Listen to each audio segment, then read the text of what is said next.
Hello everybody, welcome back to the best podcast you've never heard of. It's one for the weekend. No Flav this week, so Rory's here. Before you all start, because I'm getting the heat as well, Rory, it's not even you anymore. Rory's getting a bit, we'll get into all that.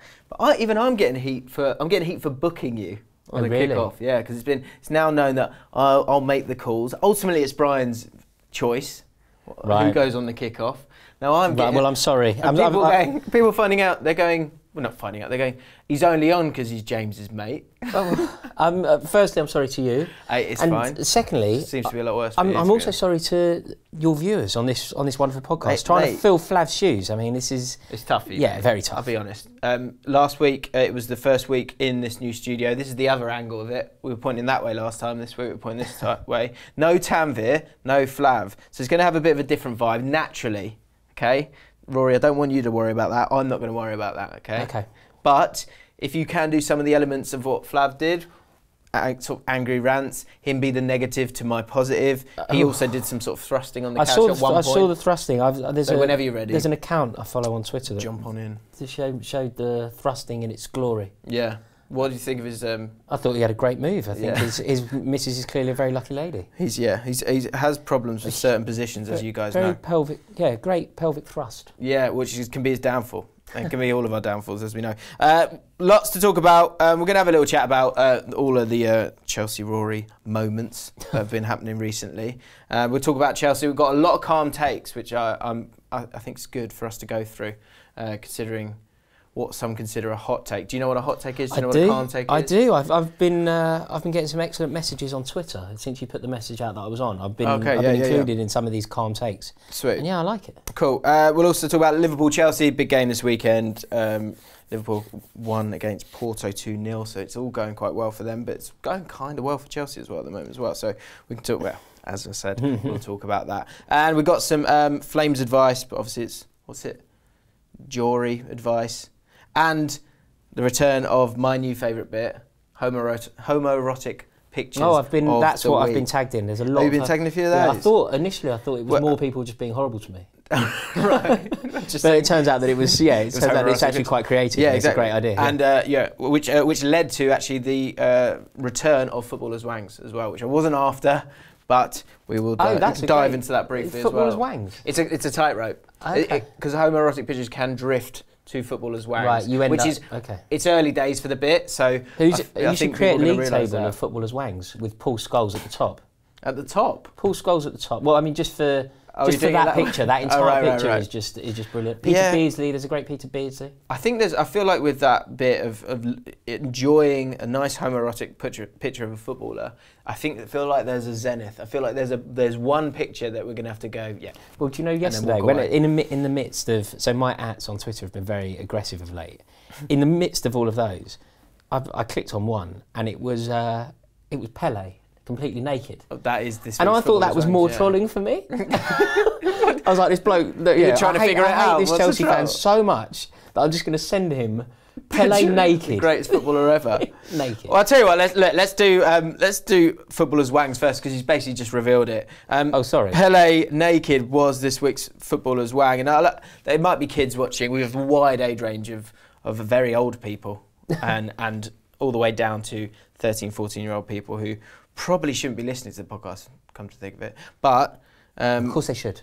Everything in life is always one up. Everything that you aim at you know when things pretend to aim at a particular demographic, they're not, because everybody watches one up.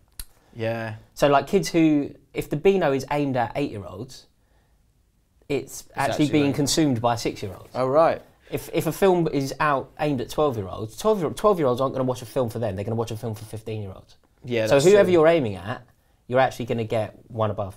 What was the first film you watched that you were like, I shouldn't be watching this? Because one was in my mind. Have you got one? Pretty Woman.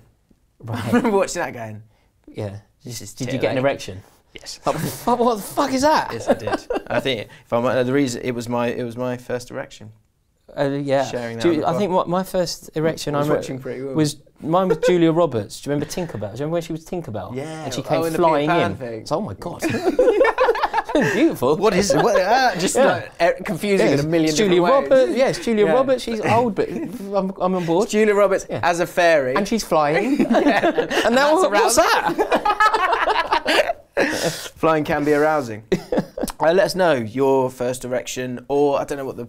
I don't want to discriminate. I don't know what the same is for a woman. Yeah, that'll do. But yeah, footballers' wangs then, let's do it straight away. I'm not going to show, I'll blur you the patch, but thoughts on that footballer's wang of Pele, which has got sent to you? I think what we have to do is take the picture in its entirety. I don't think we can just focus. I mean, you know, it's a pretty decent wang, but I think in his whole glory, there's a wonderful bicep tricep going on. He's got a serious set of shoulders, lathered up. He's I mean, he's bordering on an Adonis. Yeah, I would go down the Adonis route. I was very impressed myself, if I'm honest. And shoulders. Do you know what I like? The bling as well. He's got a little like the necklace that he's got on all the time. And I also found incredible, you know, like people are addicted to their phones. There's, you know, you can like things. There's the endless scrolling, and then something catches your eye. That's a bit like the one for the weekend running order. And every time sometimes I'm taking comments and I'm putting them in different areas of it.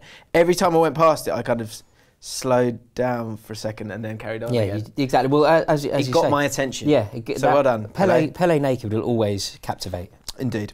Reasons to listen. Apart from that impeccable first 10 minutes of the podcast, a couple of reviews. So we've basically said, oh look, we're on iTunes, so go in the description, subscribe to us on iTunes. Even if you don't normally listen to it, it helps us. So just go click on it. Subscribe to the podcast on iTunes because that's good for us. Here's a couple of reviews. Dave... Dave, you know, normally they have like Dave the whatever something. This guy's called himself Dave Smith. Fancy a Chinese, he says. 5 stars. Just checking in. I've been in China all week on a work trip and haven't had access to YouTube as it's banned there. Oh yeah.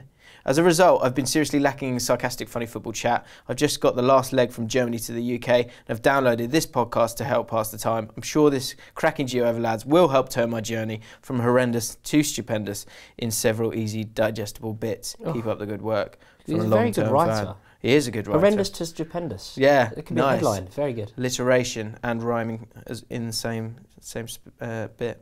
Obviously, I can't write very well. Minty Spud. Just checking in, came over from YouTube just to write a review. That's what we're after. By far the best podcast around. Would give 6 stars if I could, but you can't. Did you give 5? And then Jake, a bit more. I mean, 4 stars. Who does that? Who does 4 stars? Jake, what's up with you, mate? Who is this cheeky nonconformist? Yeah, I don't think he's trying to be clever and cheeky. So, Jake, I'm not even going to say the rest of your name. Yeah, I'm not even going to read out your thing. Yeah. Right. Leave another one with another star. Yeah, get the game, understand the game. Someone tweeted in as well that apparently sometimes you get to review stuff on YouTube. They give you like, what did you think of this video? And oh God, I can't find the name of the guy. I'm so sorry. Oh, it was Gary. I think his name was Gary. But you can write different things. That's Flav, isn't it? Flav. Yeah, it was Flav. No, it was Gary Library, I think his name was. Right. But look, it says, tell us why, and there's certain things you can click. And for the podcast, he said, heartwarming, enjoyable, life-changing, inspiring, calming, informative, and useful. Calming Calming's not something that, I mean, I think all of the other descriptive words are perfect, but I wouldn't have suggested calming. True. Yeah, I'm not sure. But I mean, it's great that you can do that as well. It's a new setup. It's a new sofa. It is very cosy in here. You know, I feel like kicking off my shoes and just being a little bit well settled. Feel free. I mean, it could happen. If you're going to hammer my trousers, I had one of those moments where I'm trying to run a lot at the moment, and I was certain I left jeans here, and then I got here, and I didn't have jeans here, so it was an option of this or shorts. Which I thought, what if Rory's wearing shorts? There's a massive chance that you are wearing shorts. I'm not going to take that risk. Just a pair of us sitting Imagine here like schoolboys. Both of us, on a couch, wearing shorts. They're atrocious, James. Yeah, they're horrific. They're really bad. I know, they've got a hole there. I can only apologise. They're also enormous. I know. Whose are they? Do you find them? I actually do what that shows how bad they are. I don't know where I got these. They're not yours. Maybe they're not. Enormous. So yeah, I can only apologise. Don't get me wrong, you're wearing them well. Thanks, mate. At least and baggies in. It's very crisscross. Yeah, it is on its way back. So thank God for that. So final thing, just checking in. Make sure you check in this week. Make sure you like the video. Make sure you subscribe to Ball Street. Joker, he wrote "Schau nur rein." Probably said it wrong. Greetings from Germany. And I translated that into just look in, which essentially I think means just checking in. So if you want to check in different languages, Go for it. Yeah, in international vibes. Exactly. How do you say one for the weekend in different languages? Eins, das. Pour le weekend. I don't know what weekend is. But yeah, let's get some new languages involved. Right, calm takes. Lots of calm takes. And we're about to dive into the Chelsea stuff as well. But let's start elsewhere first. As someone who's experienced with a hot take, people were having a go last week at my calm takes, saying that they weren't calm takes. Because the idea is that it should be a calmer view on a hot take. And what was yours? That makes sense. I lost my way a bit, to be honest. The bit that Flav's been saying, like for the last 3 weeks, I'm just saying outrageous things and going calm takes at the end of it. Oh, right. I don't really care, if I'm honest. Jamson Julian said, calm take. Your calm takes aren't as calm as they could be. Calm take. Fair enough. Rick Baum says, yes, Jimbo has to improve his calm take game. Those were all fairly warm takes at the very least. So I will try, but calm take, fuck you. All right? Right, let's get into it. Some football chat. Charlie James. His calm take is that Wolves aren't that impressive this season.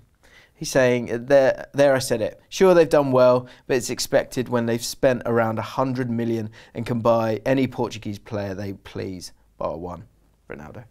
Watford is actually a much more impressive achievement with a limited budget. I think this comes off the back of, I was saying last week about how if a Super League happened, the European Super League happened and those top teams went, I was saying that would be a great thing because you'd have a team like Wolves winning the league, the Championship, then going on and winning the Premier League as well. You wouldn't be supportive of a Super League, would you? No, I would be totally supportive for a Super League. Go away. Go. Off you go. No. Off you go. James. Off you go. Why would you... Well, I guess you want to be in it because you're the big fry. No. Do you know what we're... And this is going to touch on to what we're coming on to later. I think it's because I'm a bit of a Calvinist. I'm like very pure. I don't know what that means. Calvinist in terms of like, you know, the strictest Puritan religious of the game. Of the game, right. Yeah.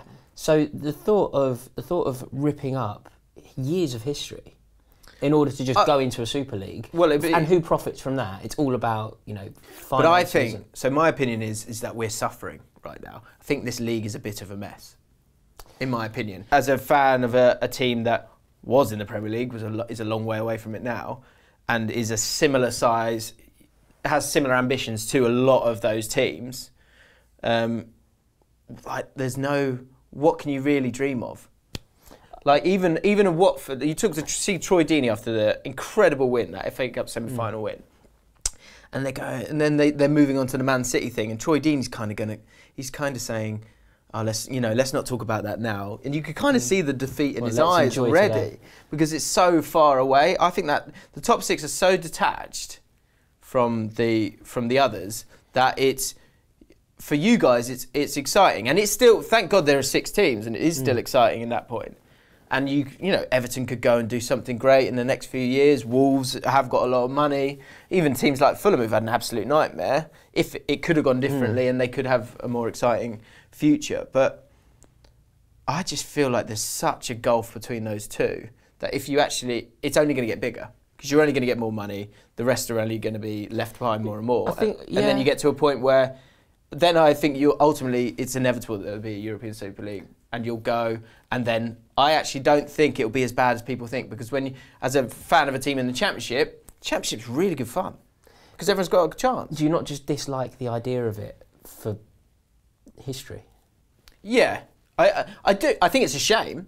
I think it's a shame, but I think the people in power don't care and you have to make a drastic change and one that's going to affect the amount of money that these top clubs get for you to get a better sport.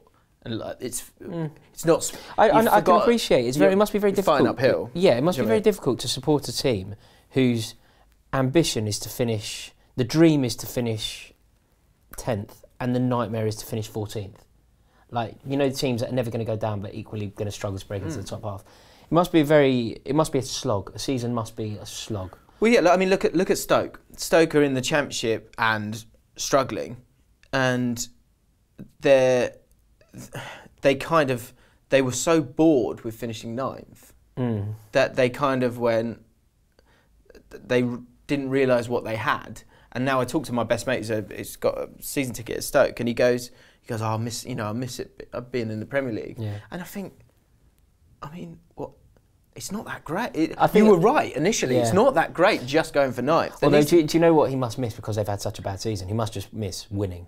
Like, you know when Newcastle go down, they go down and it's a bit of a spa break, isn't it, to the Championship? Yeah. Newcastle, and that's what he was expecting this season. They win loads of games, the fans are all loving it, there's new songs going, and they remember what it's like to see your team winning again, and then they come up and they try and bounce on from there. Yeah. I think that's perhaps, had it gone that way for Stoke, maybe. Yeah, and that's why he's gutted as well. Yeah. They're mid-table but just in another league now. And I remember Elliot saying to me, he went, get your money on Stoke. Our squad's, he said it's like printing money. What, to get them back up? Yeah, he said guaranteed with that squad. But the reason it's not guaranteed is because of how the Championship is. It's hard. Because it's relentless. There's so many games, and there's so many. It's always a shock in the Championship as well. There's always a team like nobody expected. Norwich. Well, Sheffield United as well. Like, I didn't expect them to be. I mean, look, don't get me wrong. Somebody else, I'm sure, did.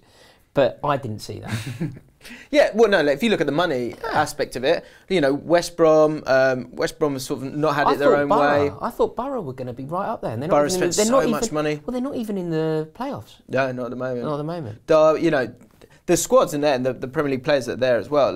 That's the kind of the drip down effect now that you're seeing the same in the Championship now, where there's most of the teams have got a decent amount of money, but you're actually getting to the point where there's going to be a few others that are just never going to be able to kind of stay up.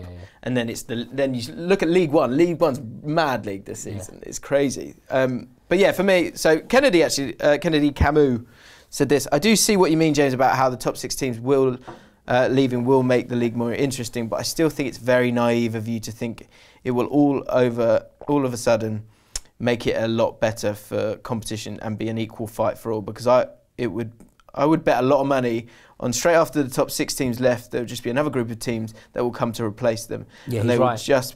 I think he's absolutely. Right. He's right. And so but absolutely right there. Okay, but the point is, if you let those 6 go, you then have the rest of the teams who are on a slightly equal footing, and they can look at the history of the last Premier League, as it would be by that point, and go, right, we need to create a wage cap. We need to be, there's only a certain amount of money that you can spend each year and actually mean it this time. And then you'll have a product like the NFL. But what are you winning? Where you're winning the Premier League without Manchester United and Manchester City. I think, look, there'll be 2 years. Is it even a prize? It still matters, mate. Regardless of what league you're in. I've been a QPR fan in Division 2, in the Championship and the Premier League. The game itself, it doesn't matter. You want to win it. But when people win a trophy, like when people talk about major honours, they're talking about the 2 domestic cups, European competition and the Premier League. If the Premier League didn't have the teams that would obviously leave, I don't think that the Premier League then becomes a major trophy. I think it becomes like winning the Championship. I think you can, maybe to a point, I think you can call it whatever you want. And if you need that, if the 6 teams that go off the Europa Super League need to belittle it, then fill your boots. But the people that are involved in it, it's still a league, it's still a competition, it's still sport on a more level playing field. But the playoffs, it doesn't matter that you don't go, I'm gonna reserve a certain amount of joy for this because I haven't won the Premier League yet. No, but no one gives a shit. But it's not historic. Don't get me wrong. When Bobby Zamora scored for you, I'm sure. I think it becomes historic though. That was the best day they've ever had. Of course, day at Wembley, winning. Of course, but it's not in your trophy cabinet. It is in your, but it's a trophy that goes in your cabinet. It's an achievement that you've done. I think people miss the point often about the level of the trophies. We could do an entire chat on this. My only concern is that you don't want to completely undermine domestic football. And when you talk about Rangers and Celtic coming to the Premier League, in the past, the reason why I think that would be a terrible thing is because what happens to the Scottish League, which is already in trouble. I'd love to hear from Scottish fans. Rory Goodwin, Mark Ferguson, the boy, both Scottish football fans. Let me know in the comments how you would feel about that. I think both of those guys are Celtic fans. But if they're Celtic fans, they could. It's not I'd how love they to hear feel a Hearts about fan. Yeah, exactly. It's how does a Kilmarnock fan feel about it? Yeah, I think they would be excited by it because really, life's about achieving. And okay, it's not what it was before, but your ceiling changes. The ceiling goes from we broke into the top 6 to we went and won the league. Yeah, I think potentially. Yeah, I reckon I'd be interested to see what people think. Let's keep the calm takes going. Quick one, mucho crucial calm take. Ollie took over United in the middle of our worst season since 1990. -1 goal difference, 1 clean sheet, which was 19th in the league, only above Fulham, even though Jose's philosophy was defend with 10 men and hoof it to Lukaku. 11 points off top 4 and 14 off Tottenham in third. We took third place. He's waffling. But basically, he's saying that he's done brilliantly. I think he's done fantastic considering he was expected to fail from the start. Sounds like that doesn't sound too calm. Not a calm take. He's claiming it's not a calm take. I think you might be right in that sense. It's not a calm take. I think what he's saying, I think it's because Flav just last week went, the story's changed now, hasn't it? He's got the job, so it's like, right, let's bring him down then. Yeah, Here he comes. Yeah.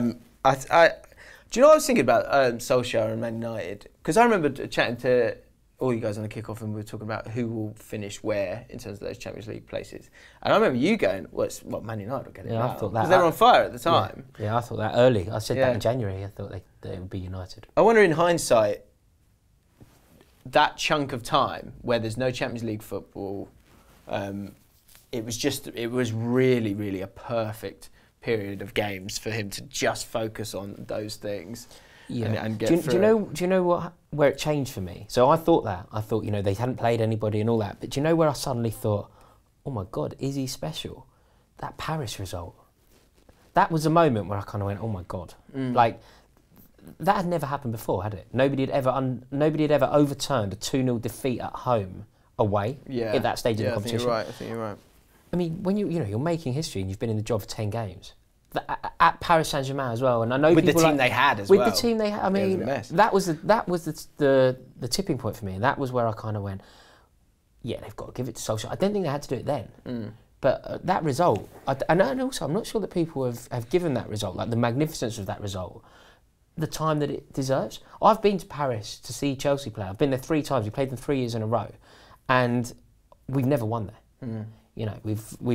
I've seen us draw, which felt like a win, but I haven't seen. They're probably better now than they were then. Exactly. I mean, it's a very, very impressive result, but I don't know why they had to give it to him. I don't know why they didn't wait till the end of the season. Everyone said that. I always come back to the idea that they wanted to get their ducks in a row for the transfers. But then someone said to me, like, you could have said that quietly, and you could have also said it to whoever you're talking to. But the other thing is, what difference would it have made? So you say, I mean, literally the final day of the season. Final day, you weigh it up and you say yes or no. If you say yes, literally then, nothing. Yeah, you can't sign anyone. He can't be focusing on. Like Solskjaer now has a lot on his plate. He can't be focusing on what happens during the summer now. So you haven't really given him a head start because he's currently focusing. He's pretty busy, man. Yeah, I guess some people could go, I mean, who cares in terms of giving him a job or not? Because if he's the guy, he's the guy. No, but if he's not the guy, if he's the guy, he's the guy. Great, give it to him. The problem isn't if he is the guy. The problem is if he's not the guy. Yeah. But at what point do you find that out? Well, you might find out if they don't make the Champions League and get whooped 4-0 on aggregate by Barcelona. But would that be a shock? Well, if they don't make the Champions League, look, when he took over, if they didn't make it, it wasn't an issue. But the situation that they brilliantly got themselves into now, they should be making it. I don't know, but yeah, that shows that those top 4 teams. We're going to get onto that in depth in a sec. Is that you guys, like, for all the turmoil, you're third. Well, do you know it really changed for us, didn't it? We there was daylight robbery in Cardiff, and we've never looked back. And those moments, they're season defining. Yeah. And it does feel like we massively got out of jail there. It could confine Warnock to relegation. I think it probably saved Sarri's job. Yeah, Warnock's got a huge game this weekend. They're playing Burnley, who are the team above them. They got 28 points. Burnley are weird, aren't they? Yeah. Well, Burnley got a win, didn't they, in the last game? So that's going to help. So they need to kind of drag them back in. It's Brighton. They're the team that their run-in is absolutely horrible. It's funny, isn't it? There's only one space available for relegation left. Yeah.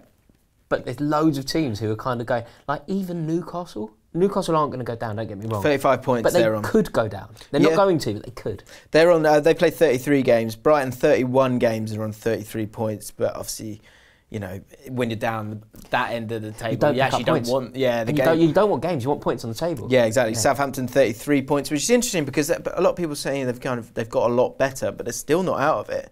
And yeah, Cardiff, who've got Burnley this week, massive game for them. Cardiff's games are quite tricky as well. Yeah. Let's have just a quick look. Oh yeah, there you go. Burnley, then Brighton.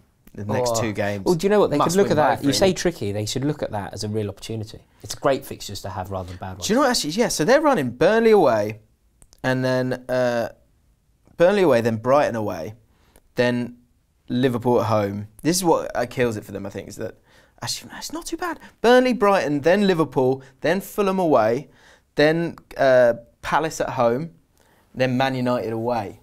So you could get 3, 6, 9. 9. Yeah. Say 10. Say they nick a draw somewhere as well. And then they're on 39 points. So they could still go down. They could still go down, but that's generally a number where you're. Yeah, you'd be okay. It's very close. If they take 10 points between now and the end of the season, they would be so gutted to go down. True, very true. Southampton's games are a lot easier. It's Brighton's games that are absolutely horrible. Awful. They've got. Who've they got? So they've got Cardiff in. Oh no, sorry. They've got actually Bournemouth, Cardiff, and then Wolves. But Wolves away. They've been good. Wolves have been good at home. Then Spurs, Newcastle, then Arsenal, then Man City. Yes. So if he gets to those last 2 games, if they haven't taken 6 points by the time their fixtures turn, they're down. Yeah, because they take nothing for the last 3 games. Finally, before we get into all the Chelsea chat, here we go. Quickly, team of the decade. Now, fuck me, Tanvir. What's he done? If you're watching this, what a mess of a man you are. Just quickly look at last week. So we're doing team of the decade, right? We're on right backs, going through them. We run through the names. First of all, we didn't put the poll card up. Second of all, we put the poll card up, and these are the nominees: Zabaleta, Seamus. Is he thinking Coleman? No, Coleman's the next nominee. Oh, so he's gone Seamus, then Walker. Coleman. So, what a Where's that gone out? On the Bull Street? That's gone on the Bull Street. So I can only apologise for that. So is that Tanvir? He's coasting, man. You've got to have words. Yeah, You've got to pull him in here. He is coasting. We'll have a word with him next week. So Seamus only got 4%. Coleman got 16%. He's in football media. Seamus. Who? No, and then there's this other geezer, Coleman. Yeah, Kingsley. Didn't put Azpilicueta, I asked him to put in. Didn't put Ivanovic, who I asked him to put in. Zabaleta got 37% and Walker got 40%. That's so Walker made it into our team of the decade. That is so good. Seamus, Coleman. Fucking dreadful. And then he didn't even put the. We were trying to do our nominees for player of the season, and we're trying to finish off the last 3. Didn't put it up. He's wanted to go home. He's got a date. Like when he was editing this, he obviously had a date or something. Yeah, always just Instagram, just keeping up on the DMs. Every time I look at his phone, there's just like on his WhatsApp, one of them is just a row of hearts. Oh, really? And he's talking to someone. Yeah. So team of the decade, we move on to left backs. So I went through the PFA team of the year for each one, and there's no debate each year on left back though, is there? Wow. Can't be. I think you've got a horse in this race, haven't you? There is just an answer to left back. So I think there's 2 that got it 2 years on the trot. Leighton Baines was one. God. I don't think Ashley Cole won it 2 years on the trot in this decade. Right. Evra won it once, right at the start of the decade. Luke Shaw at Southampton got left back 1 year. Ryan Bertrand got it for Southampton as well. And Danny Rose won it twice. And Alonso has won it once as well. Right. So out of those guys... I mean, the answer is Ashley Cole, isn't it? Is it though? Yes, James. Is it though? Put your Chelsea bias aside and just acknowledge that Ashley Cole is the greatest left back the Football League has ever seen. Maybe. Maybe. But what I would say, you've got to remember, you've got to do your work here, guys. Look at what they've done in that decade. Okay, so when did you win the Champions League? 2012. Okay, so he's part of that. Did he leave the season after, or was he there a couple of seasons after? No, he was definitely there a couple of seasons after. Okay, so he's got about 4 years of that decade. Baines has been there throughout, struggled in the last 2 maybe. We're only in 2019. So you've got to think... There's not another year in this decade. But in 2019, we're only in 2019. Yeah. In 2010, so within this decade, Ashley Cole won the double. I think Ashley Cole might have won it twice actually as well, to be fair. So he's in there as well. Danny Rose has won it twice. I don't care. And I don't think... do trophies matter in this? This is a positional thing. Well, if you're winning trophies... I know that's your go-to thing, is trophy. Trophy, yeah. Take away a trophy. I mean, look, the other side, I'm glad that we didn't have the debate because I was going to fight tooth and nail for Branislav Ivanovic. But I would concede that there is a debate to be had. Well, this side, I just think it's Cole.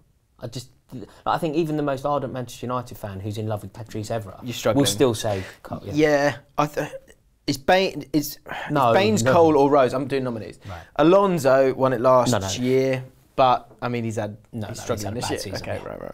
So let us know. We'll actually put a poll card because I'm editing it this week, and God, imagine if I don't. And I'll put the right names in. The pressure's on now, James. You can. Tanvi's going to be all over this if you don't put it in right. Just put Ashley and then Cole. Will he be all over this? Fucking hell. His head's not in the game. Right, here we go. Liverpool versus Chelsea this weekend. For Liverpool, they've really come through quite a sticky patch, and I think there's nothing better than winning games late because it creates such a strong belief and actually a calmness when you get to the latter stages of a game when you're not winning, which could happen a good few more times when it comes to Liverpool. So I think a few weeks ago, I was looking at Liverpool and going, yeah, I agree. Now, because of the Fulham game, the Spurs game, I think there's another one where they've come back late. I think they seem really, really strong. Southampton, that's it, last 10 minutes. But let's go through it now then. First of all, calm take from James Reid. This whole narrative about Liverpool fans being insufferable if/when they win the league is complete nonsense. Opposition fans exaggerate the extent to which Liverpool fans will most likely react, and this is all part of the narrative about Liverpool fans saying, this year is our year. Have you ever met a Liverpool fan who has ever said that?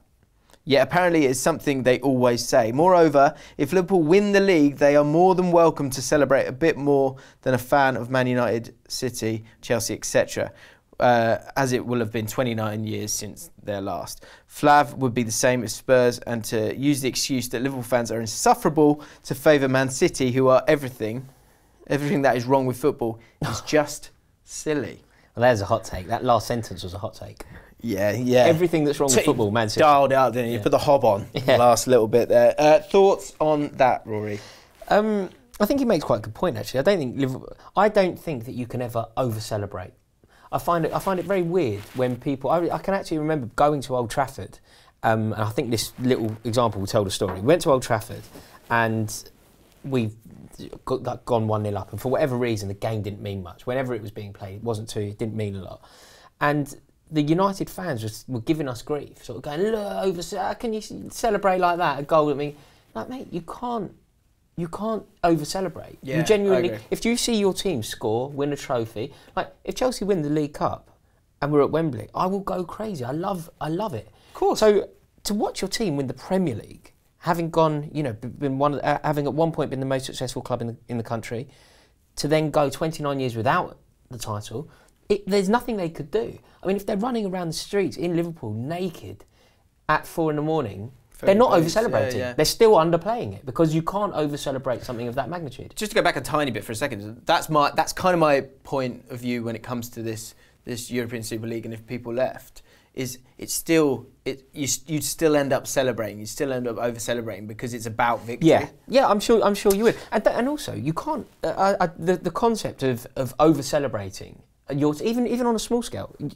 if your team score a goal, and you go mad and fall 4 seats in front of you. That's what you're meant to do. Yeah. I agree. I think the problem that from other fans that you can see is it's the one-upmanship of football fandom that seems to be such a big part of it all now, unfortunately. In my opinion, I think that's the problem. Is that that's the thing. That's a really great part of the.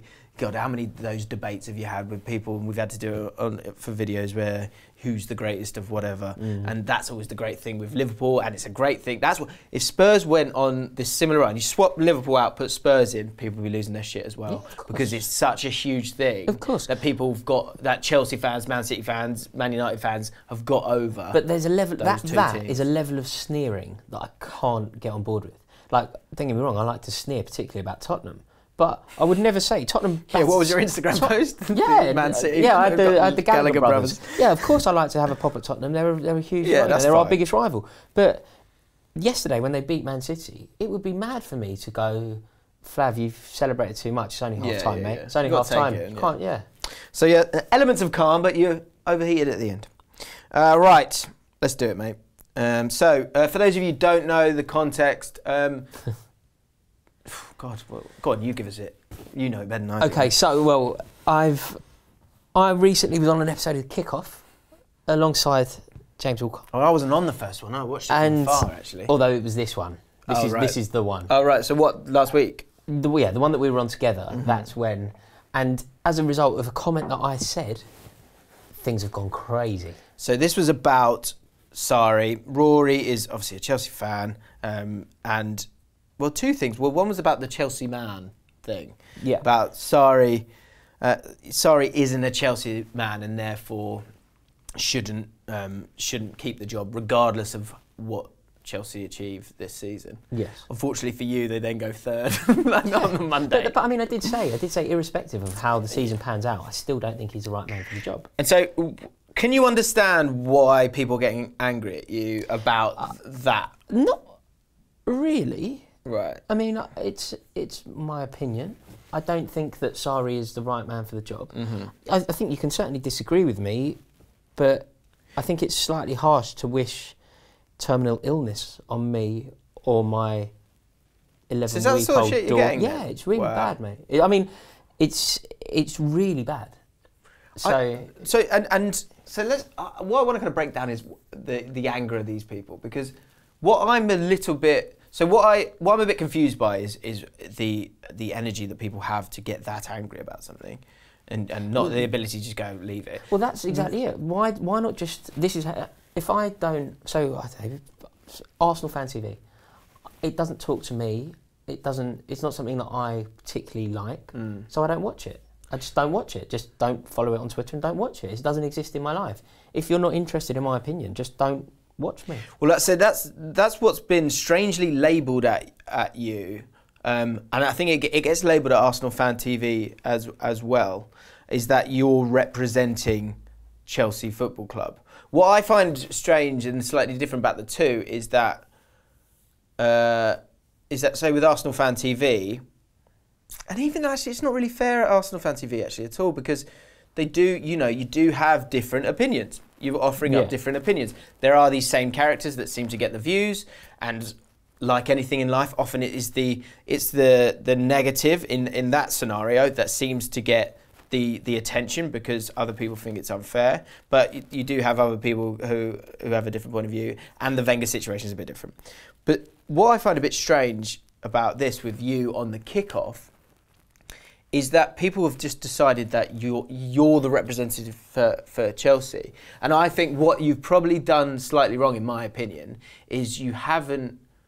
I think it all gets calmed down a bit if you just go, look, guys, this is just my opinion. But I mean, that's always been the case. I'm not an employee of Chelsea Football Club. I'm not a representative of Chelsea Football Club. I'm just a bloke called Rory from Kilburn who supports Chelsea. And I'm on the show because of my friendships, and I'm not on to talk about Chelsea because I'm a fan, but I'm not on to represent Chelsea, but because nobody could. Because there's people who are Sarri out, there's Sarri in, there's no one person is going to embody the entire Chelsea support's opinions. It's impossible. Well, and it's a choice that you make as well. That do you kind of, are you careful or are you not? Or what angle do you want to be with it? And whatever angle you choose to take, that's down to you, isn't it? And what I find strange is just how angry everyone else has kind of got from it. And then the other thing is the Sarri element of it, and that what I don't understand, if I'm honest, is I don't understand how his results aren't important in this discussion. It feels like the discussion over the last few weeks has been about who he is as a person and what he's done before the Chelsea job. I feel like we're missing the point in terms of concentrating on what Sarri's done, which if you break it down calmly, isn't it? This is that point, which again a lot of people got very animated about, which was when I said he's not a Chelsea man. Yeah, and you didn't really explain. I didn't feel like you really explained that's it. That's fair. either. I didn't, but I think that you can you can be a Chelsea, like you can represent. So for example, John Terry is a Chelsea man, and everybody will understand exactly what that means. Maurizio Sarri, the reason I don't think he is because I don't think he's done anything to ingratiate himself into the culture of the club. I don't think he's done anything to embrace the culture of the support. A Chelsea man, like this is off the top of my head, but a Chelsea man would have watched Callum Hudson-Odoi make his England debut. You know, that's it, and that's where I think it's been a shame that you haven't been able to get these points across, and that's what I mean. It's about what's he done at Chelsea. You know, for me, with even Steve McLaren, who I didn't want him. Everyone knows I didn't want him as our manager, but once it's done, you go, okay, right, what's he doing this season? And there were periods in the season where you were like, wow, you know, we seem organised. Yeah. He seems to be getting the best out of it. I mean, there's loads of examples like that, but the reason that we didn't really drill down into those is because when I'm a guest on the kickoff alongside you, it's a fun chat. It isn't a we don't drill down into the mechanics of football. We eat hamburgers and talk about Brian being impersonated by somebody in Newcastle who sells vapes. That's what we do on that show, which is why I love doing it so much and why we have such a laugh. But well, I think we do both. I think there's moments. Of course. But I think there's a road that we missed and we probably should have gone down. So let's go down it a little bit now, because that is the thing that I get it, because you do have to, as a manager, you are the figurehead of the club, and you have to bring the fans along on the journey. And you have to make your club feel special, because the fans think that club is special. Yeah, exactly. And so that's the thing with Sarri, where I could understand and the Chelsea man element of it. It's not a Chelsea.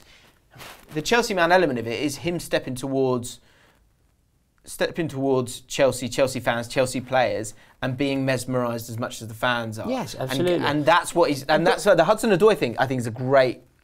He never had a conversation with Hudson-Odoi after that racist abuse. You know, these are things that mean a lot to us as a fan. And one of our players has represented England, and on his England debut has been racially abused. It's very important to me as a Chelsea fan when I pick up the back of the stand and I'm on my way home from work. Maurizio Sarri's thoughts on that are very important to me. Yeah. He didn't watch the game. Yeah, he said he caught 20 minutes of it. Yeah, that's unacceptable. That is unacceptable. Exactly. I mean, and there's loads of things. I mean, this is going to become very Chelsea centric, so we won't do it. But we're 9 months into his tenure, and he's now just about found his best team. Like, he's finally realised that perhaps Willian shouldn't be starting. He's finally realised that perhaps Marcos Alonso's been having the worst season possible. We've been aware of that since about week 6. Yeah, he's not. So that's it. So if I'm making the case of Sarri out, I would go along these lines. I would go, his behaviour in press conferences have been poor, uncontrolled, damaging. The Hudson-Odoi thing is not ingratiating with a player that Chelsea fans are scared of losing, excited about seeing. Well, he nearly left. Do you know what I mean? And he still might do, he still might. But I mean, irrespective of all these things, mate. On Sunday, I took my mate's dog out, so I was like mucking about on Hampstead Heath. I didn't really go on social media. By the time I did go on, I was just like, oh my God!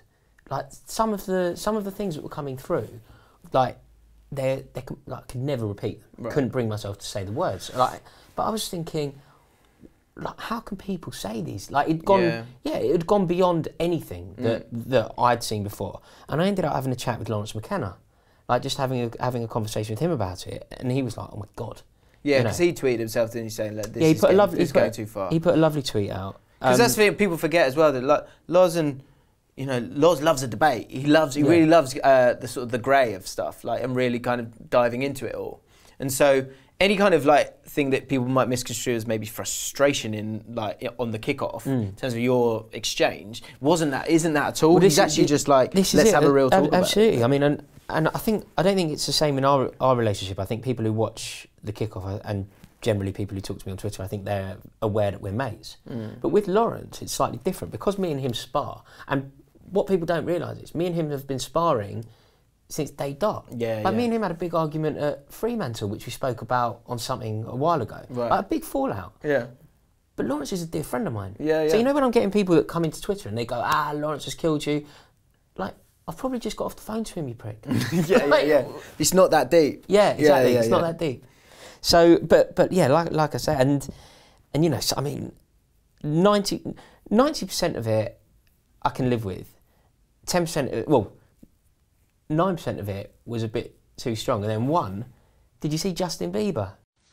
A message to Rory Jennings. Right. So it is fair to have your opinion, which you have, but you need to back it up if you're representing all of us. You're supposed to be representing all of us fans, and you come out with bullshit such as, I'm not a lawyer, and real Chelsea men want him out, referring to Sarri. Kid did he was very Bieber-like, but right. Bieber was fuming. Does he look like he's reading? He's reading the whole thing. Yeah, I know. Mate, if you're watching, you have to learn it or put it in your eye line. Yeah, you need an auto cue. You can't keep looking down. It's like The Office, isn't it? Are you reading these? Yeah, I'll put it there. I did see that. So Bieber was fuming, and that was sort of a bit of a bright point during the day because I found that one quite entertaining. Right. But I didn't understand what you meant by the Bieber thing. I thought you meant a GIF or something there when we were chatting yesterday. Oh, but that makes sense now. So yeah, so that guy I think that was an American dude, and so that's the other thing. That's the other thing, yeah. No, perfect segue. What happened there was during that debate, Brian was asking me what is a Chelsea man. Yep. And I said, I can't remember how the phrasing went, but I said, well, if you haven't been to Stamford Bridge on this, your opinion is irrelevant. That was actually, I think, the catalyst for a lot of this. And again, it's just my opinion. So the level of hatred is completely unnecessary. Even if you disagree with me, please don't wish terrible things on my wife. If that's okay. If you don't mind. Or my nan, or anyone else, my friend, James. But what I meant by that was, I mean, if you've never been to Chelsea, if you've never been, for me, I don't think you can understand the magnificence of the club. And the only thing that I can liken that to is, New York City, if you haven't stood in Times Square, if you haven't gone for a run over the Brooklyn Bridge, if you haven't sat in Sparks' Steakhouse where they ordered the hit on, Paul Castellano, can you fully understand New York City? If you've read it, even if it's not a slight at anybody's knowledge on the club, but if you've read every book there is on New York, until you've been there, until you've been to the Guggenheim, until you've seen John Lennon in Central Park, can you really understand the fibre of the city? I think in a lot of it's about levels with that for me, because I think if you care, you care. It's like it regardless if you've been there or not. Can you have a different understanding of your shrine, your home? Yeah, but does that make your opinion on what's happening on the pitch better than someone else's? I think that's a little bit on unfair. the pitch, I wouldn't say so. But what the reason I said that is because we were talking about the spirit of being a Chelsea man. Yeah. And I don't think you can fully understand that unless you've been to Stamford Bridge. Now, that wasn't an attack on people who are living abroad. Like the Belarus Blues, they fly over 6 times a season. I have nothing but respect for them. I've had fantastic times and made some fantastic friends following Chelsea in other countries. Yeah. I went on a tour. I went on a pre-season tour to the States. It was fantastic. One of my really good mates, who I go to Chelsea with now, is a guy called Jake Cohen, who is from Boston. Right. It isn't about where you're from. It's about, do you go or have you been? But that's applicable to a kid from London.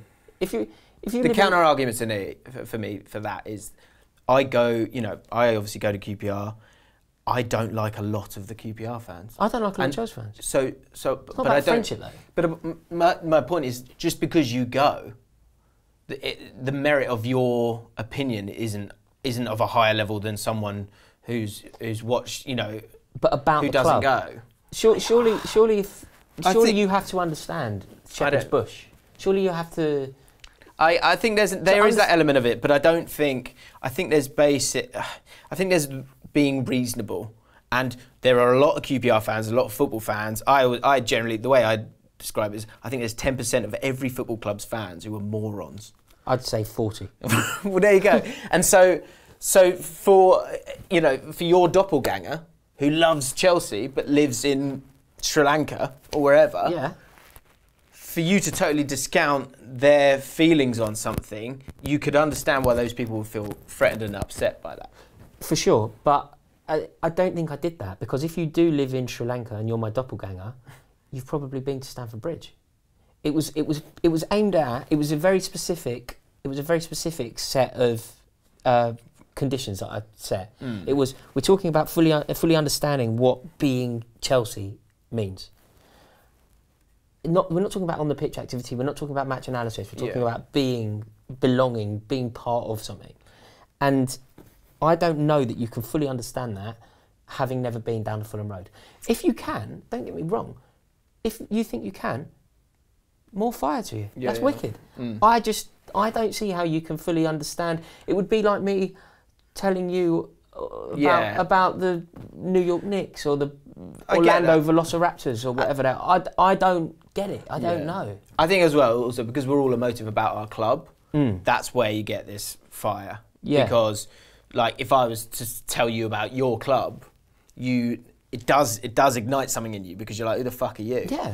And so on a different level, you're feeling that way about that specific group of people, and then that group of people, from their point of view, they, in their mind, right, they care about that football club. They just haven't been able to get over there for whatever reason. So they feel emotional about it as well towards you, and that's where the flames come. I know, but boy, did the flames light. My God.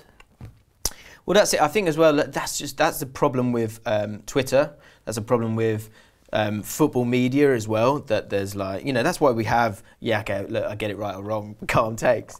Because because everyone's so busy getting angry with each other. Yeah. Instead of going, okay, cool, that's your opinion, I couldn't disagree more. Like we were talking about, what was it, like QPR coming back, but it was 4-3, and I was kind of pleased with the merit of it, and you were like, well, look, you haven't done it yet. That's your opinion. But that's my opinion. That's your opinion. That's the end of it. But the equivalent would be me then saying, I'm going to set you on fire when I see you.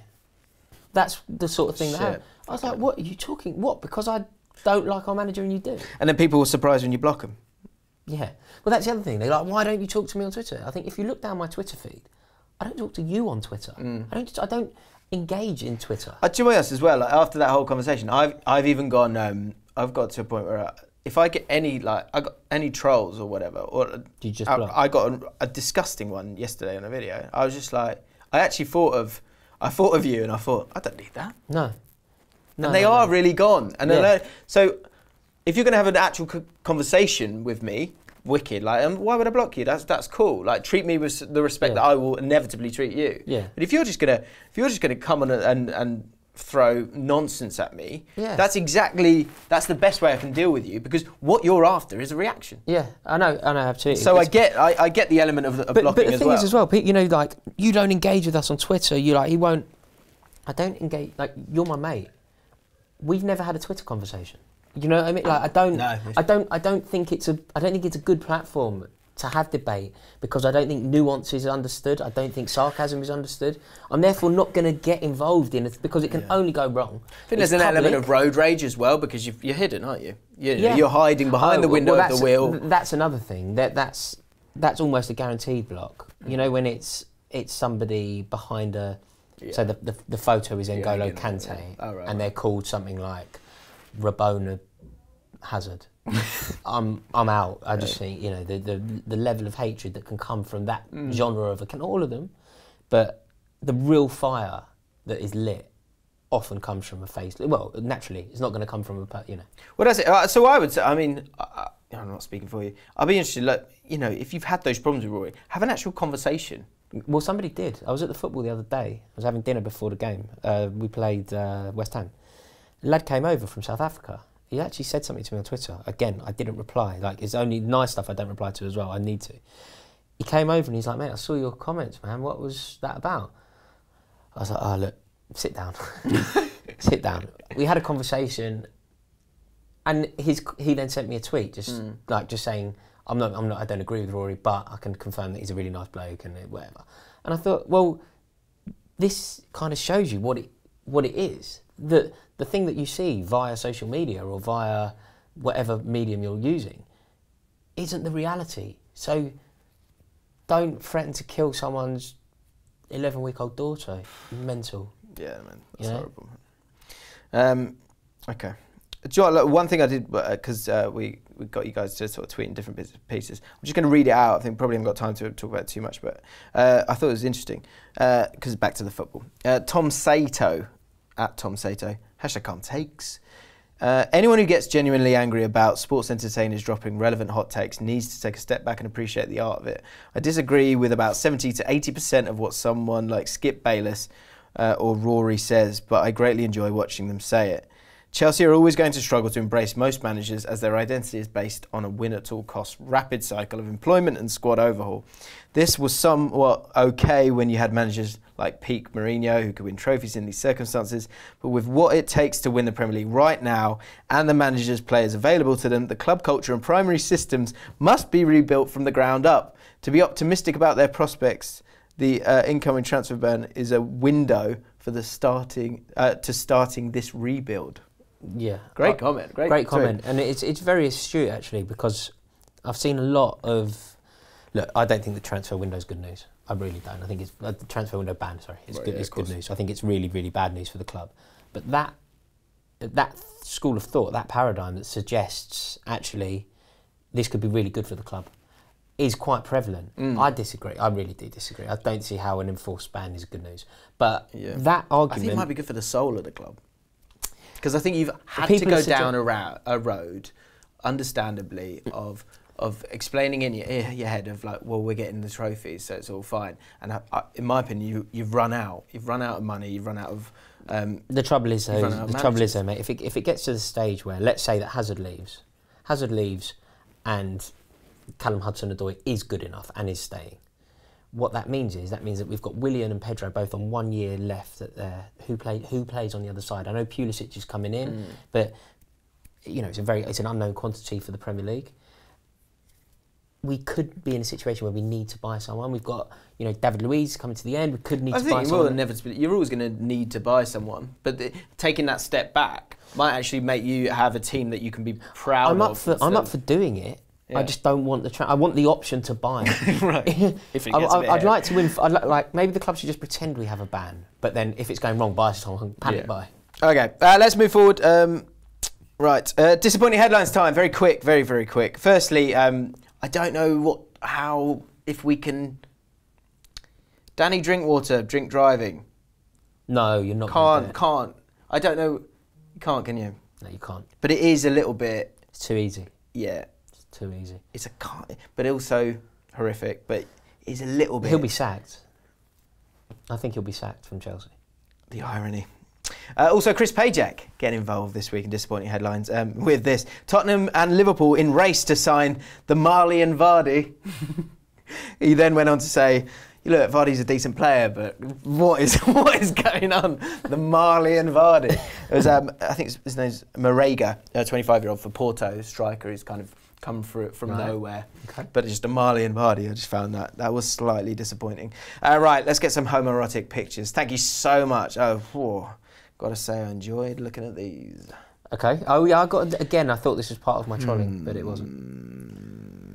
Who are we looking at? So, what thoughts on homoerotic footballer pictures? Can you respect that high quality, a good looking? Mate, I can appreciate. Can't sing it anymore. Fuck. I can certainly appreciate beauty. Sure. So Liam Wright, he's sent us this one in. Let's have a quick look. Initially, just that. What I quite like on Twitter is when you send it through, that wasn't totally revealed. Right. The picture of Zidane, and then okay, really real deep stretch there. Yeah, I mean Zidane is he's got that kind of burning. His son's very attractive. Zidane, for me, never really done it. But he's Zinedine Zidane. He also, because of his aura, think of the man he is, he definitely knows how to treat a lady. Do you think? I think his lovemaking would be disappointing. No, I'm not talking necessarily about lovemaking. Right. I'm talking just, he pulls a chair out. He opens a door. It's a tiny thing. He's wearing a Givenchy shirt when he turns up. He's paying. Yeah, of course. He's a man. He knows what it is. Yeah, that's true. He'd be like... She's having a lovely date. She tries to do that. Oh, no, we can split. He's just a look, isn't it? He goes... No, it's not even... do you know what? I actually think he's better than even that. I think he pays for the bill nonchalantly. Yeah. It's done. Yeah, it's like a wink or a nod. It's a wink. It's not even a wink. It's not even a wink. It's done. If she's gone to the bathroom, he's paid at that point. He's done it. But just to be clear, I think Zinedine Zidane is probably not the best at lovemaking. I don't think he puts the effort in. And he's probably got that. You ever seen the documentary? He's got that toe tap. No, has he? He has this. There was like 16 cameras on him in a Real Madrid game, and what was the most revealing thing of it? Probably he actually gets sent off in the game. Is that when he walks around, he has this like toe tap. What? thing. Just every time he as he's walking around, it just has this toe tap. Really? So it's like a twitch. I don't know what it is. I don't know if it's like some footballers like their football to be tighter. Can I ask why do you? I'm not on board with this. That he'd be bad at lovemaking. I'm not sure. I think he'd be good. He's got the empathy. I'm not sure he's overly tactile. Mate, he's French with Algerian blood. He's going to be a tiger. Yeah, actually, he's a tiger. Those hips will. Yeah, maybe. Let us know. Zinedine Zidane, would he be good at making love? If so, why? Another one there, Joey Barton, Kevin Nolan, just tucking into. Yeah, they are besties, aren't they? Besties, yeah. And Andy Carroll's in that group as well. Yeah. Who's played his last game for West Ham, it seems. Who's this? Carlos Finley Valderrama. Zimmerman. And I think that's Naeem. Is that Naeem and Valderrama? That's, for me, that's do you know that? Too much. Yeah, it's too much. I agree. That's just what I was going to say. Where's the romance? Do you know who always used to do that? Do you know who was always happy to just, like, in my whole life, I've never, ever touched another penis. Right. Have you not? Never. Not through it, not ever. Touching another penis is just, that's beyond homoerotic. Yeah. That's gay. Yeah, I've flicked one. Yeah, it was like do you know how ridiculous this is? We were bored. What in are the you summer. Flicking? The tip, the nib of the penis? No, right. Yeah, okay. we were bored, and so let's make up a board game. So we made up a board game called Man Games. And like it's a bit like Monopoly, and as you went round, there were different forfeits and things that you had to do. And one of them one was like you get your bellend flicked. Fuck that! I wouldn't fancy that. And I remember joking, going. He was like, no. And I was like, don't be wet, don't be gay. It's when you could say that, which I know it's ridiculous and inappropriate. But he was like, don't be gay, and he's like, what? Because I'm not letting you. Yeah. Ridiculous. So yeah, nice try, Finley. But not for me, really, the Valderrama one. Just a little bit... Too much, yeah. And then I think Linda's got this totally wrong. Because this is two women kissing at the kick-off of a game back in the day. So it doesn't really work for me. No, because it's not homoerotic. No. It's the exact opposite. It's the exact opposite. I don't want any more of that. Please, men only. Ganraj Nek Cowie says, who do you reckon is the best bum in the Prem? For me, it's Hazard. So he likes big butts and he cannot lie. And he can comment. Imagine what he'd think of Ivanovic. He loved Did he have a big bum, did he? Ivanovic? Yeah. Oh my God. Really? Yeah, baby got back. Really? Yeah. Was it pert as well? Ivanovic used... A lot of Ivanovic's skill and brilliance as a footballer came via his pesh. Right. His pesh. Pesh. Yeah, his pesh was because also it gave him. He'd use it to manoeuvre. He'd keep people off the ball with it. Right. But also the power of the glutes. Sure. He'd jump up. He'd win everything in the air. Right. I am. So Hazard, that got 10 likes. That comment. So I think a lot of people like Hazard's bum. Aguero's got a good bum. Kenny Dalglish known for his bum. Luke Shaw, someone replied with as well, has quite a big bum. Yeah. Although we're going down a road here where we're just going to name slightly overweight footballers. yeah, true. Let us know. Best bums in the Prem. I'm trying to think. Not really much else springs to mind. Ivanovic. I'm more of a thigh man than a bum man. Well, the trouble is we're playing football in a bad era for you. Yeah. You don't see, people wear shorts now. People wear socks to there and shorts to there. Because that's what I was saying, let's go down the annuals as well, because I think there's some real quality out there in terms of the homoerotic pictures that we can find and share together. But I think the mid-80s... John Barnes had terrific thighs. Oh, incredible thighs. I think the mid-80s is a real treasure chest, so go down that road, guys. And tweet me at James Alcott, ALL. It's when people used to wear proper shorts, when shorts were short.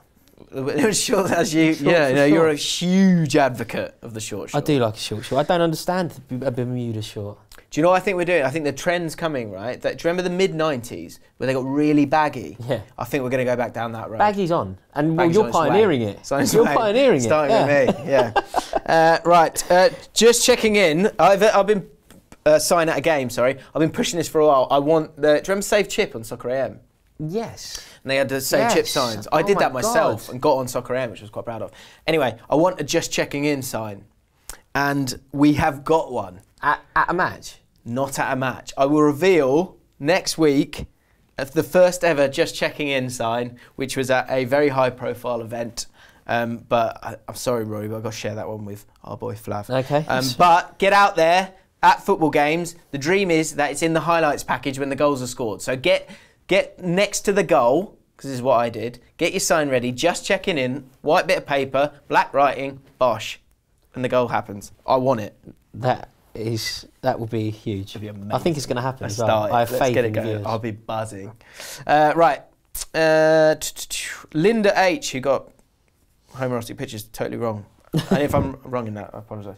I said just checking in. Like the homoerotic photos bit. Personally, don't care as much about how. Oh yeah, we're talking about sexy time and how. So Flav was saying that sex, you think it's gone on for like ages, like 40 minutes or whatever, but actually it's about 15 minutes because you're caught in the sort of sex trance. Yeah. I mean, I'm fully aware of my own limitations. I know exactly how long it lasts. Oh really? Yeah. Have you timed it? No, some people had timed it and then let us know last week. You can't do that. Well, you got to do it discreetly. Right, so you have a look at the clock as or just go, and kick it off. Anyway, Linda said, we asked what do women think about this one, because we've got our ladies list, of course. Linda, who's on that list. Personally, I don't care as much about how long penetration goes on for. Foreplay and build-up, way more important. This was an extra fun one, lads. So, yeah, there you go, guys. Little tip there.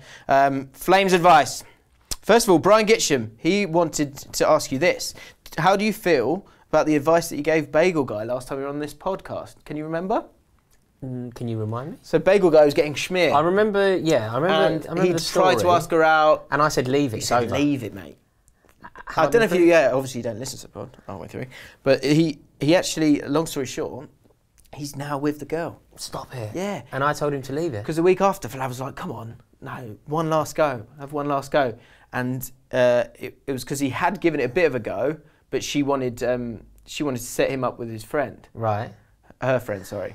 Well, anyway. I feel awful. Anyway, they're together now. Do you know what? Of everything that we've discussed today, the only person who has a legitimate reason to hate me and troll me is Bagel Guy. Yeah. Like Bagel Guy, if you want to send me hate, I won't even block you. You're completely welcome. Absolutely. Bagel Guy, update please, mate. Just let us know how you're getting on with this girl, because that was a nice story and possibly could be our first Flames advice marriage, which is a bit like blind date back in the day. You know, Scylla would go to the marriage. You'd have to be invited. Oh, it'd have to be. You'd have to be invited. It'd be so good. Right. Would you, if you were invited to the wedding, I'd go. Would you go? I'd definitely go. I think me and Flo would have to go and like film it, do a vlog or something, because people are so invested in it. It'd be amazing. Thank you for Flames' advice. Let's do a couple now, and then that will be the end of this week's podcast. Hit the like button if you haven't done it yet. Tom Freeman, first time checking in, lads. Flames advice. I've been talking to this girl for a while now. She's a very attractive girl and she apparently likes me as well. Normally I'd simply seal the deal. However, it's come to my attention that my best mate also finds her extremely attractive. I'm very worried that if I go in for the kill, my best mate and I may fall out badly. Should I ever talk with him, just go for it, or what? I'd appreciate some help, lads. Love the pod. Cheers. Thoughts, Rory? Have you ever been in this situation? Surely. I think most blokes have, are they not? Yes, but I'm still reeling from Bagel Guy. I don't think I'm... You got it wrong, mate. It's fine. It's good. Love conquered. Yeah, That's exactly. Matters, really. Yeah, I don't know if I should be giving advice at the moment. Come on, mate. This is the whole point of it, mate. Look, it's all worked out, isn't it? Happily married. Okay. Actually happily married. And lovely child as well. Life's good. Okay. You know, what exactly is he looking for from me? He wants to know, does he tell... So me and you both fancy the same girl. Yeah. Okay, or he thinks that. Do I talk to you and go, look, mate, fancy this girl, gonna give it a go, or does he just go for it? No, he should definitely have the conversation. He should have the conversation with his friend, and then depending on who he wants to be, he can seize the moral high ground, or he can allow his friend to have the moral high ground. One of you should concede. Right. So what I would say, if me and you were both single, both not married, and both fancied the same girl, I would say to you, if I liked her loads, I would say it in a way that I hoped would make you let me have Back down, yeah. I'd say, I just think this girl is wonderful. I don't know if I could live without her. And that would force you to say, right. I kind of think she's all right. That's good, but yeah. I kind of think she's all right, but if you feel like this, you should have her. Equally, if you're not that keen and you know your mate is, let him say that to you and then you look like a great friend. Yeah. Oh, right. Fine, you can have her. You know, I would never get between. You know, our friendship is worth. That's great advice. That's really good advice. Well done. I've pulled it back. Good. I can't really add to that. I think that's bang on. And also, that your mate will really, regardless of how it goes, he'll really appreciate it. Yep, true. Right, next one is this. Nathan, like this one. This was from a few weeks back. All right, lads, just checking in. I was wondering if you could hook me up with some Flames advice. At the end of last year, I got a job at a cinema. And basically, since then, I've met a lot of females, but there is a particular female who we shall call Beyonce, that I really like, and I'm pretty sure she likes me too. We had a work Christmas party in December and we kissed.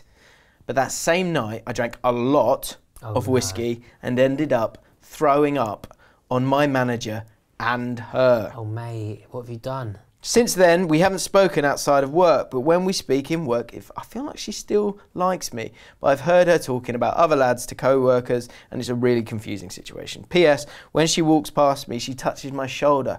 Maybe it's just what she does, or maybe I'm just pleasing to touch. P.P.S.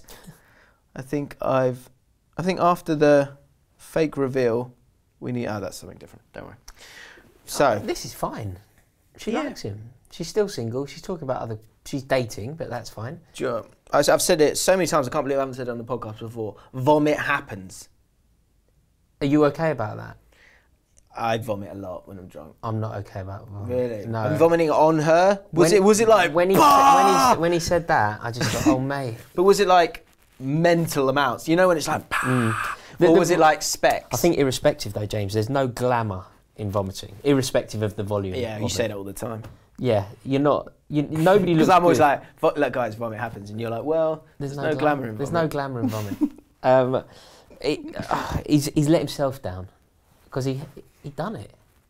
Yeah, but you know, you're getting the touch. She's breaking the touch barrier. Is she naturally flirty? It sounds like she might be because of the chat amongst the other co-workers. She might be chatting about that to other co-workers, but to try and make you a bit jealous. The fact that she's previously kissed him means that there's something. Yeah. But I don't. He has nothing to lose now. There's no reason for him to not just say, "Can I take you out for dinner?" I agree. I think often the advice is always the same. Don't get sick though. Yeah. Go steady. You drive. No, do not drink, especially not whiskey, because you can't do that again. Yeah. Like for ages. Like even if you end up together, you can't vomit again for a really long time. Yeah. That's so true. You got to be. You've got to be married. Vomitless. Yeah. Love that film. Yeah, you've got to be married. Yeah. So I would go for it, you know. And if she says no, this is often the advice that we give to all these guys. It's that, you know, the fear of it's much worse than the actual act of it. And at least you have a conclusion at the end of it. I find it so funny that me and you today, and you and Flav generally, are giving lady advice. Who do we think we are? We're about. Yeah, what you want to do. Who do we think we are? It's just, mate, it's just lads having a chat, isn't it? Me, you and Flav. Right, lads. All happily with people. This is what you want to do. Completed it, mate. Completed it, mate. We'll finish on this final one.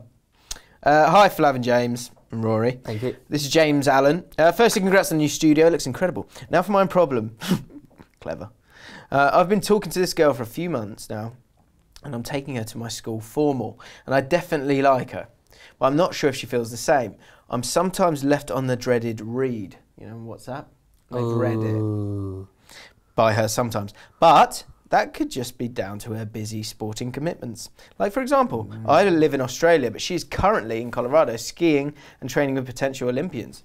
She's probably got a good body then. She's busy. I plan on asking her out after the formal because if I ask her before and she says no, then I would be immensely awkward at the formal. Although a part of me wants to know how she feels as soon as possible, another part of me believes that the worst will happen and that she'll straight up reject me. This is the first time in which I've had a distinct possibility at a relationship, but I don't want to fuck it up. If there's anyone who can help me, then it's you two fine men.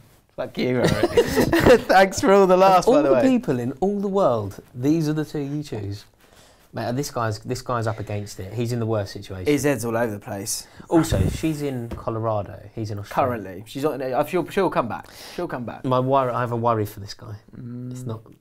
Just think about her life in Colorado. Oh mate, I can see him watching this now. Sorry. Poor bloke. She's gonna be. Imagine isn't Aspen in Colorado? Yeah. So imagine the people. I've been to Colorado actually. She's going to be having such a good Coach football time. Yeah. Home to the Rapids. Sure.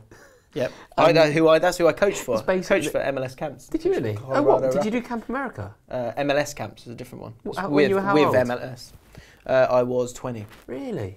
Yeah, it was amazing. Brilliant. It was amazing. So I understand why he's struggling here, bud. This guy's distance is tricky. This isn't good. Yeah, it doesn't feel good, does it? I think first of all, I can smell your desperation from the words, and I don't mean that in a horrible way. I mean that this is the fact that you said. I mean that in what a lovely desperation. No. I think that you seem like you're clearly a lovely guy, and you're not overly confident at this moment in time, and that's a bit of a shame because I'm sure you're fantastic, right? This is the first time in which I've had a distinct possibility at a relationship, and I don't want to fuck it up. I think the problem you've got is she's out there and she's having a great time. Okay? She's living her best life. She's living her best life, and she's probably with hunky skiers with big six quads. And great quads. And so I understand why you're fearing the worst. I think you need to completely forget about her until she's back down under. Good way of putting it. Completely. I would agree with that. I'd be intrigued to know what's her plans after all of this. Because is she going to go end up in Colorado? Look, I get that the heart wants what it wants, and you're excited by this girl. Also, but there's more. If she's blue ticking you, if she's reading your WhatsApps and not replying, her busy schedule wouldn't. If Brad Pitt texts, she'd reply. You're texting back, aren't you? Yeah. I think. What's his name? His name's James. James. Sorry. You're saying that? Oh. You have to move. Do you know what, mate? Do you know what I would say? I would say don't ask her out. Concentrate on the formal. Don't ask her out now. No. Well, that's who he's asking. No, mate. Now or when she gets back. Are you saying let's just kind of just go for it? You're not in the same continent.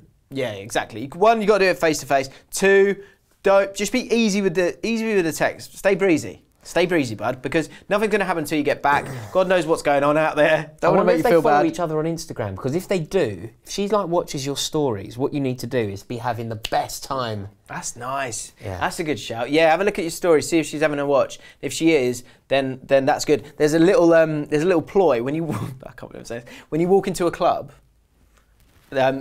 There was thinking that. Do you ever read the book, The Game? Yes, with the negs and all that. Negs and all that shit. Yeah, a lot of it is absolute bollocks. Yeah. But one thing that is quite good about it, it's almost like social proofing, I think it's called, is that when you walk into a club and you're with your mates, make sure you're smiling and laughing and having the best time of your life. And that similar idea can translate to Instagram stories if you're worried about it. So just get on the Instagram stories and make sure they're like you're having an amazing time with men, maybe women as well. Yes, well, I think what we need. I mean, this is the most balanced one. Like this is up for grabs. It's up for grabs. This is a debate. I think what we need, and sadly I won't be here to find out, but I'll watch. We need more information. You think? Do you follow each other on Instagram? Are you in touch? Yeah. Like How long is she away for? Yes. Is she coming back? And once she's back, is she staying back? Have you any plans to be in Colorado? When are you next likely to see each other? Yeah, You've left us. You haven't provided us with all the tools that we need. Love it. Yeah, James, we need more, I'm afraid. So Instagram, what's the deal with that? You've got about a week to figure that out. When is she back? When she's back, is that the end of it? Is she going to be back for a while? Is she going off to university? If so, where? Can you ski? If so, do you know what you need to do? Yeah, you need to start practicing, mate. Yeah, which isn't easy in Australia, I imagine. Yeah, I don't know how she's even got over there. How she got all people. Madness. So lots of unanswered questions. I like that, Rory. That's a good point. We're gonna have to park this one for now. Make sure you update James Allen, please. Let us know more detail, and we'll pick this up next week. That's it for another podcast. Thank you so much to the boy, Rory. Be nice to the guy. Fuck me, it's not worth it. It really isn't worth it. If you're new to the podcast, then subscribe on iTunes for us. Subscribe to this channel. Let us know your thoughts in the comments below. Homoerotic pictures, calm takes. Get in the comments right now. Go follow Rory on Twitter because there's a bit of drama there. It's worth it. At Chelsea Rory, right? At Chelsea Rory. There you go. We'll see you next time.